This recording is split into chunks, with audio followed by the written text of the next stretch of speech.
This is the new AMG GLE 63, and this is the new GLS 63. Forget electric motors and giant batteries, these new SUVs both come with massive twin-turbo V8s. And there's more, because these new engines get the sort of tech you normally see in track-focused supercars. And there are plenty of other exciting upgrades as well. It looks like AMG has finally got its mojo back.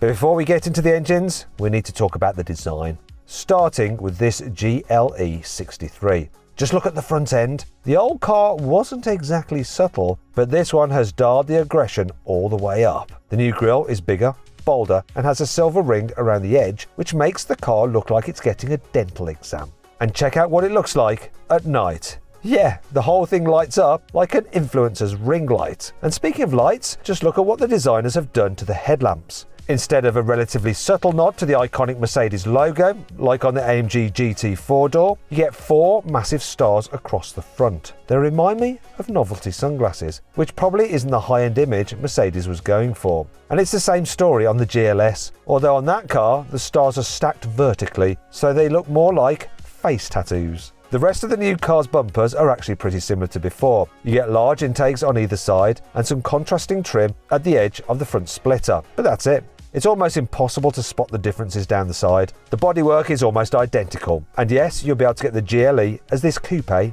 and a taller upright SUV. However, there are new alloy wheels on offer across the range. They measure up to 22 inches on the GLE and a whopping 23 inches on the GLS. But can you spot what's changed at the back? Yeah, both cars have even more star graphics in their brake lights. The GLE keeps things relatively sensible with 4, but the GLS has gone all out with 6. I get that AMG has always been slightly flashier than BMW's M Division or Audi's RS department, but this is ridiculous. At least the 4 massive exhaust pipes have stuck around on both cars. Although, if they're anything like the old models, these will be oversized metal trims with smaller pipes hiding inside. As you probably guessed by now, these aren't completely new models. They're comprehensive updates for the same GLE that's been on sale since 2018, and the same GLS that's been around since 2019. But I'm not mad that Mercedes is keeping these cars alive, especially because it means their iconic 4-litre twin-turbo V8s are getting a new lease of life. As well as new intakes, exhausts, camshafts and upgraded turbos, Mercedes has given these SUVs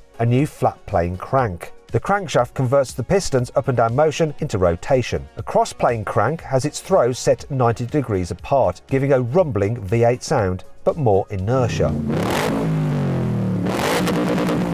A flat plane crank has its throws 180 degrees apart, enabling faster revs and a higher pitched wail.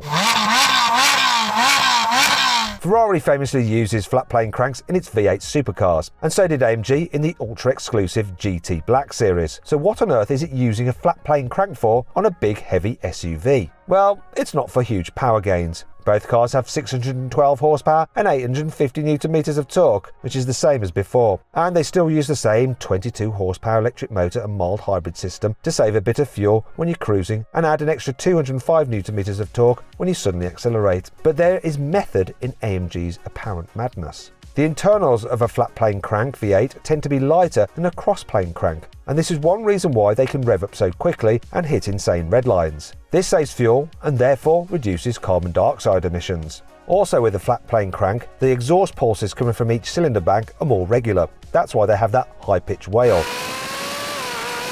But actually, this doesn't make much difference in a naturally aspirated engine, like in an old Ferrari. But in a twin-turbo car, like the new GLE and GLS 63s, this smoother flow of exhaust gases helps the two turbos work more efficiently. Basically, they create more boost more of the time. So how does this affect the performance of the new SUVs? Well, the 0 to 60 times haven't changed for either car. The GLE 63 does it in 3.9 seconds and the GLS in 4.2 seconds, and they both hit the same 174 mph top speed. But I don't really care, because these engines should feel very different to drive, and they should sound completely different too. And that's not the only thing that's completely changed about these cars, because check out these interiors. There are screens for days. Both cars get a new wraparound driver's display that completely absorbs the central touchscreen. And because it's 2026, you can't have a high-end luxury car without some kind of dedicated passenger display as well. Seriously, does anyone actually use these? Most passengers will just be on their phone, not messing around with the car's screen. Anyway, this stuff is carried over from the standard non-AMG versions of the new GLE and GLS, but in these 63 models, you get different graphics, specific performance readouts, and customization options. The seats have also been given an AMG makeover with extra support and new exclusive leather options. And you also get a very similar steering wheel to the AMG GT, with the all-important rotary switches. You use these to switch between different driving modes, adjust the stiffness of the adaptive air suspension, and my favourite, crank those exhaust valves all the way open. Passengers in the GLS's third row will thank you for it, at least for a bit. But will your wallet thank you? Well, almost certainly not. Mercedes hasn't confirmed exactly how much these cars will cost yet, but you can guarantee they'll be slightly dearer than the outgoing models. That means the GLE 63 will set you back over £140,000 and a range-topping GLS 63 will be over £160,000. I'll be reviewing both these cars as soon as I can get my hands on them to tell you if they're worth the cash. Or are these European SUVs just overpriced because China is offering more power for less money in the form of the Zeekr 8X? If you want to find out exactly what I mean, you need to check out the video just on the right of this screen. Thanks for watching, and I'll see you next time.